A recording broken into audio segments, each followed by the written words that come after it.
Welcome to ILTV's Israel Daily. I'm Natasha Kirchuk, and coming up in today's newscast, Israeli researchers say they've just developed a new test for the coronavirus. For the first time in over half a century, the Jordan River area is free of landmines. And we hope you're thirsty because we'll get an inside look at the biggest winery in the state of Israel.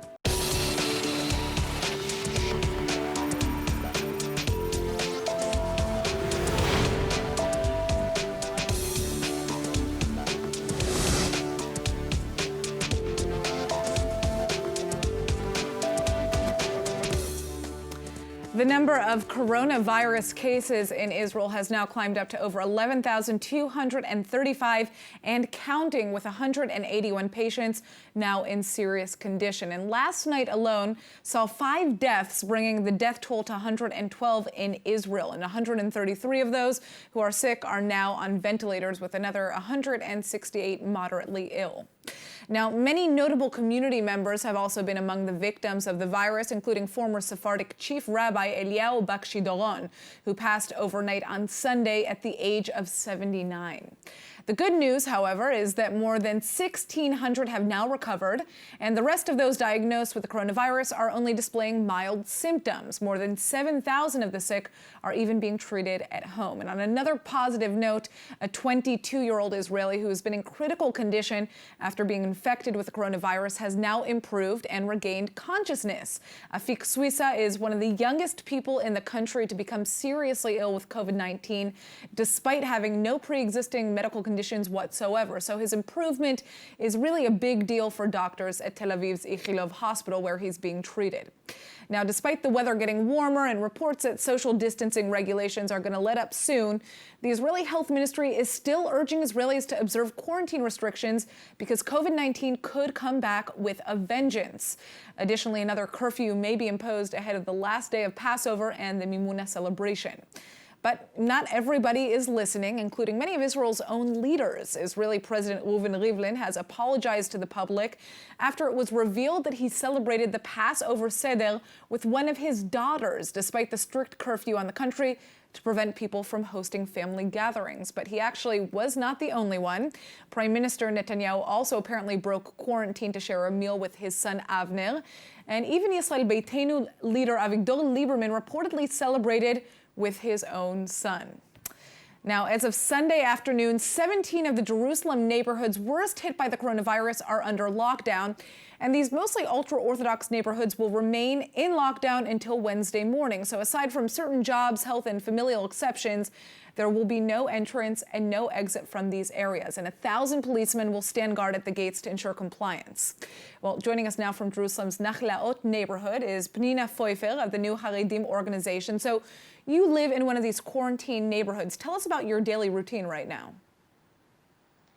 It's pretty much staying home and then staying home some more with my 2 daughters. They're 15 and 14. Thankfully, I have a store pretty much across the street, so that makes it easier as far as buying food. Once in a while, let's say once in a week or two, I go to the larger supermarket, which is about 5 minutes away. I'm still working from home. What is the feeling on the street? I mean, I understand that there are ultra-Orthodox neighborhoods that are in much worse condition.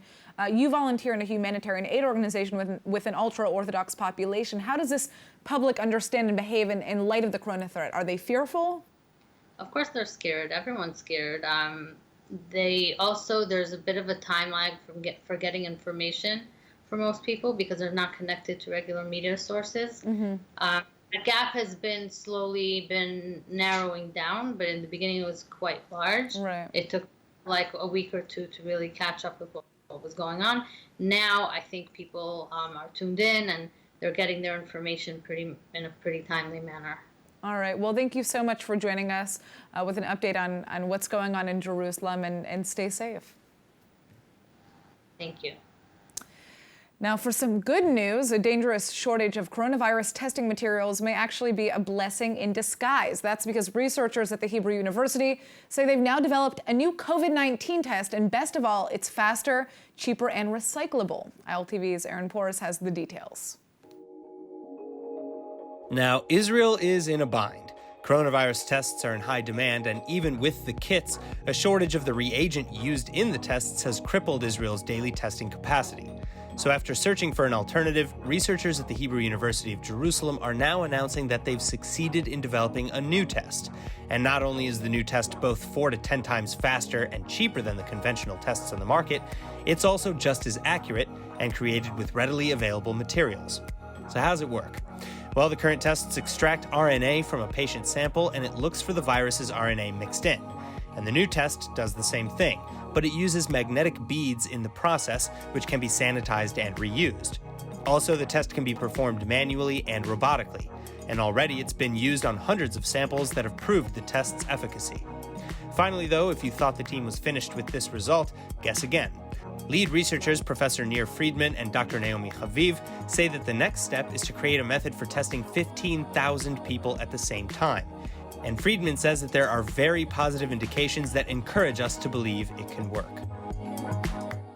Now, since the start of Israel's fight against the coronavirus, Israel's Mossad intelligence agency has been bringing in huge shipments of equipment, including millions of medical masks, dozens of respirators, and hundreds of thousands of virus testing kits. Well, to further understand the depths of what the Mossad has been up to, joining us is Dr. Ronen Bergman of the New York Times and the author of Rise and Kill First, The Secret History of Israel's Targeted Assassination. So, first of all, where is this medical equipment coming from, and why is it necessary for an intelligence organization to obtain it? Well, the sources, speaking on condition of anonymity, gave just hints on what is the origin of this equipment. Some of it comes from China, some of it comes from India, some of it comes from Europe, but there are some other places, and according to non-Israeli sources, some of these places are countries that do not have diplomatic relations with Israel, and at least overtly, they demonstrate some sort of an hostile diplomacy towards an attitude towards Israel.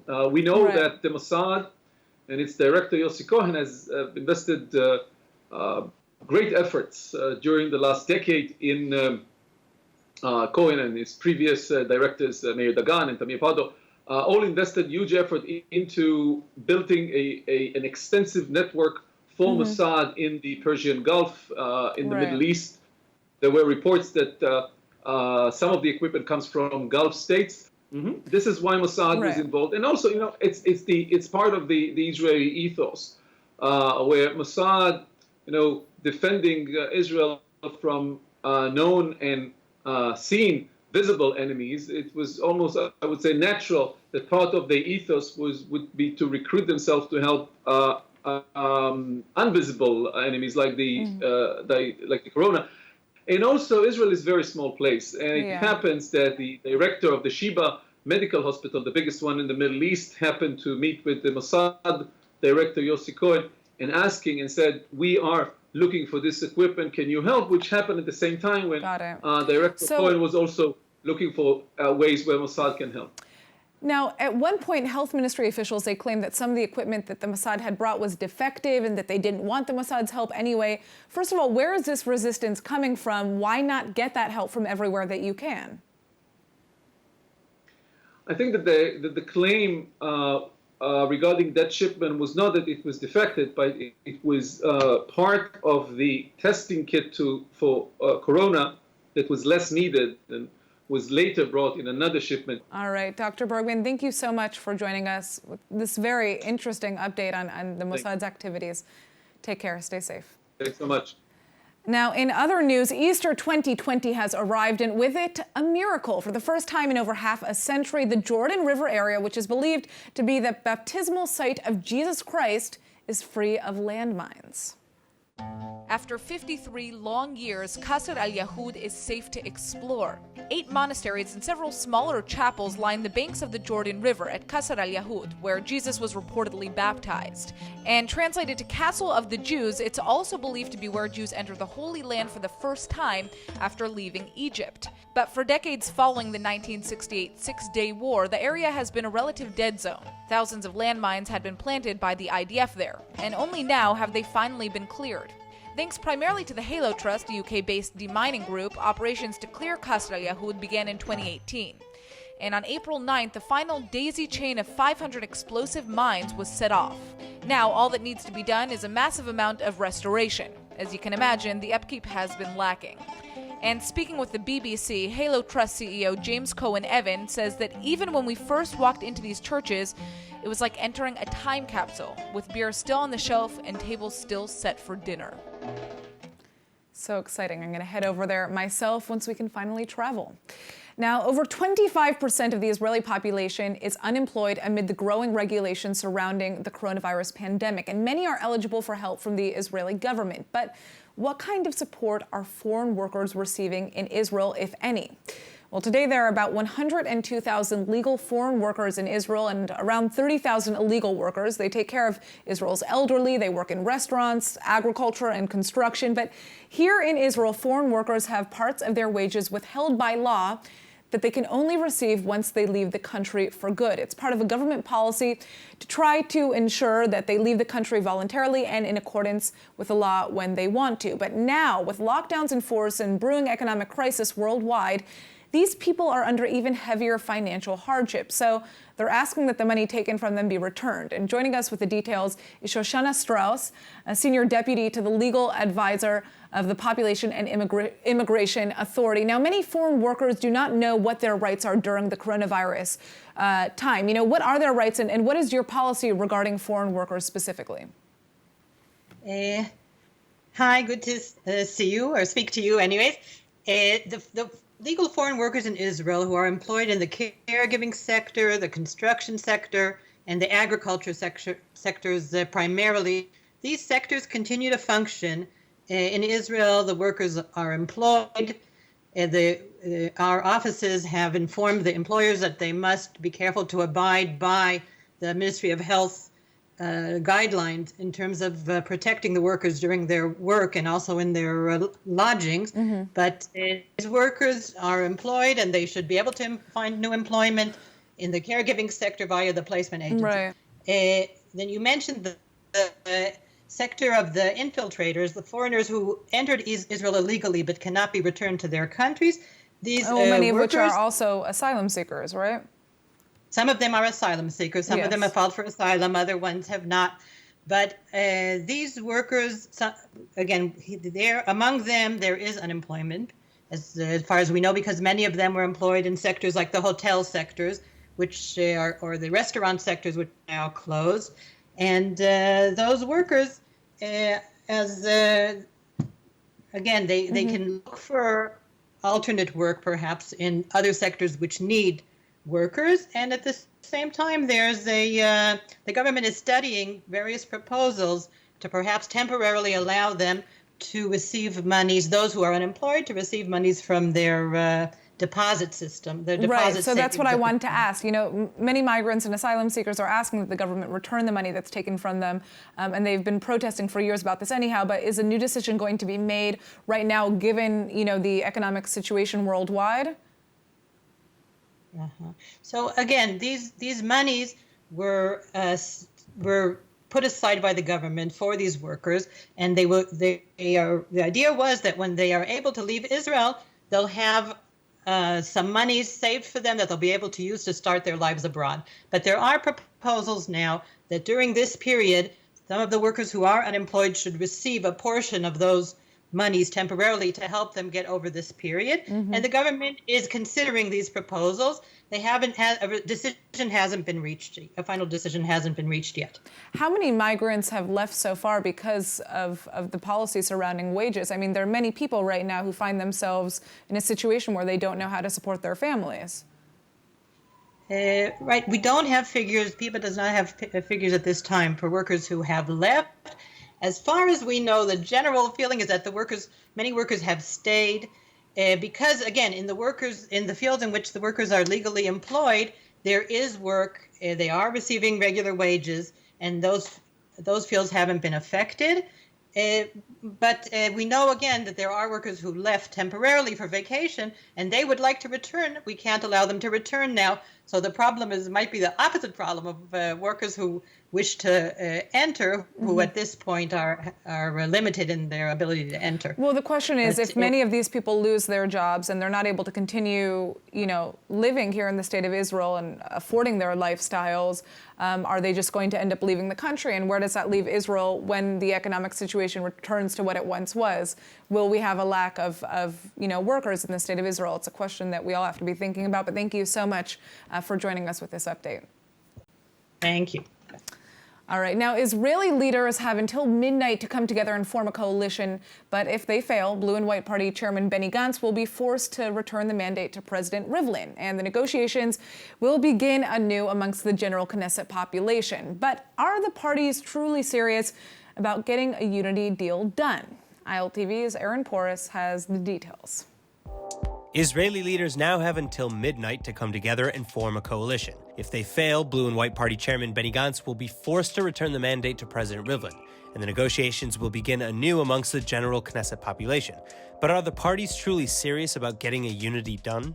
In the right-wing bloc, parties are pressuring President Rivlin to turn over the coalition mandate to incumbent Prime Minister Netanyahu. Meanwhile, members on the left are calling on Gantz to quit unity talks with Netanyahu altogether. Taking to Twitter, former top Blue and White member and former IDF Chief of Staff Moshe Ya'alon calls Gantz naive, adding that it isn't too late to fix your error of navigation. Still, Blue and White and Likud are continuing in negotiations, and it may be because if they fail, fourth elections would be called. In rejecting Gantz's recent request for an extension, President Rivlin also indicated that he would not turn over the mandate to Netanyahu next. Instead, there would be a 3-week period in which any MK could put together a coalition. But if that fails, fourth elections would be called. And since making the announcement, negotiations between Blue and White and the Likud resumed following a 5-day stall. Then, to keep Netanyahu at the table, Blue and White is again threatening to push legislation banning him from office under indictment. A recent petition to do so has just been dismissed by the High Court, however, citing that the petition had been filed too early, as Netanyahu has not even yet been tasked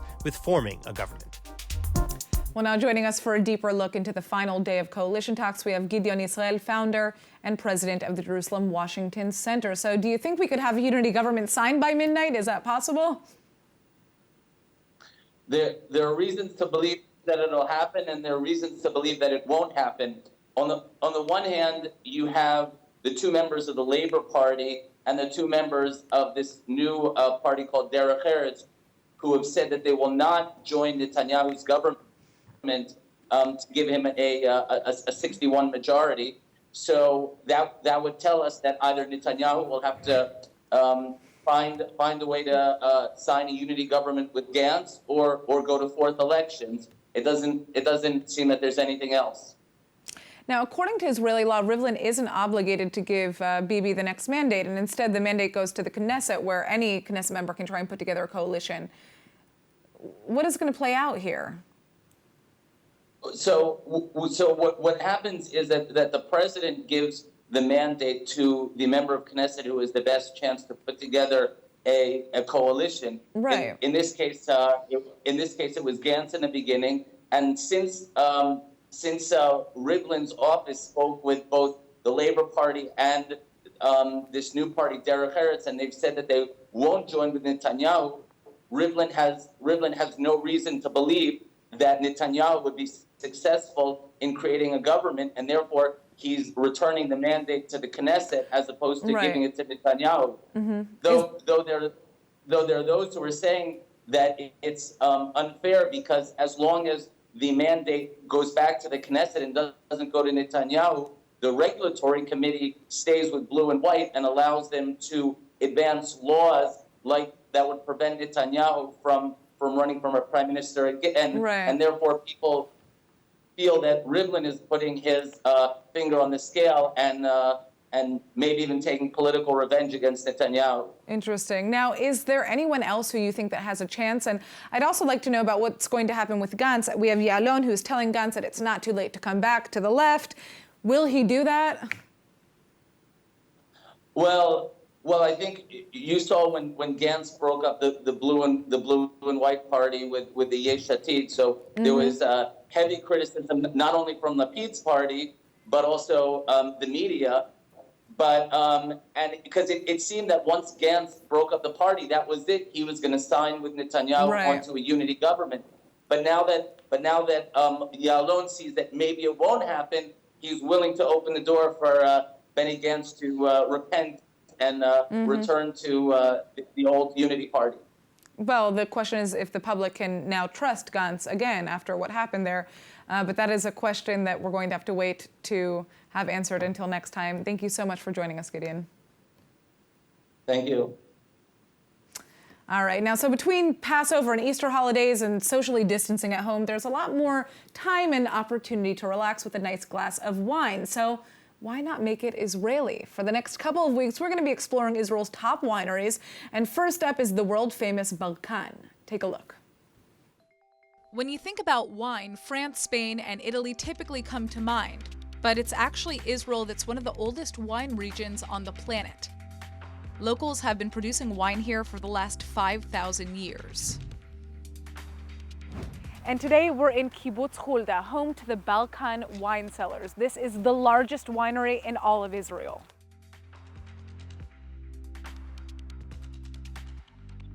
We are the biggest wine growers in Israel, and it's helped us to have a control about the quality of the wine that we are making. We are taking care of the wine from the ground to the bottle. This is Barkan's largest single vineyard, but they produce about 12 to 14 million bottles of wine every year from an expansive array of vineyards across the entire country. Barkan has over 2,500 acres of vineyards all over Israel, from across the Galilee to the Jerusalem mountains and even the Israeli desert. Now, I wish that you guys could smell what I'm smelling right now. It is absolutely delicious. We are currently in the barrel room of the Barkan Winery. There are over 6,000 barrels of wine aging in here, up to 6 months, up to a year and a half. So this is really where the magic happens. What does a chief winemaker do? Drink lots of wine, first of all. And I'm responsible for the entire production. That means from the growing of the grapes until the bottling of the finished wine. The world of wine is so traditional, but in a big winery such as Barkan, with our focus on the different styles and the quality, I think the technology plays a major role, and it gives us the access to produce the very specific taste we want you to have and enjoy. Visitors can actually come to see Barkan's wine cellars in action as they produce some of Israel's most popular wines. There are daily tours that allow you to visit their modern creations while learning all about the history of Israeli wine. Israel has been producing wines for a few thousand years, probably about 5,000 years. And for certain time in history, we were the largest producers in the entire world. One of the most interesting phenomena in the last years, and Barkan has been a leader in that, is the return to the roots. We are experimenting now with and producing wines from ancient varieties.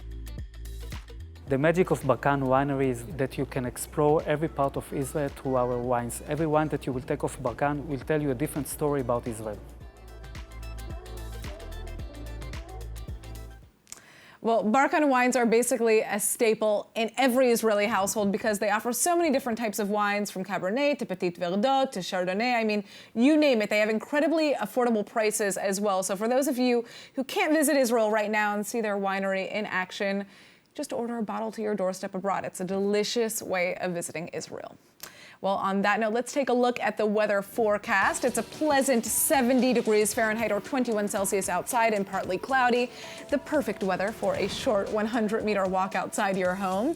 And Tuesday and Wednesday are expected to be even warmer as Passover nears its end, with highs of about 73 degrees Fahrenheit or 23 Celsius. So enjoy that spring weather. And now before we go, let's take a look at what's going viral in Israel.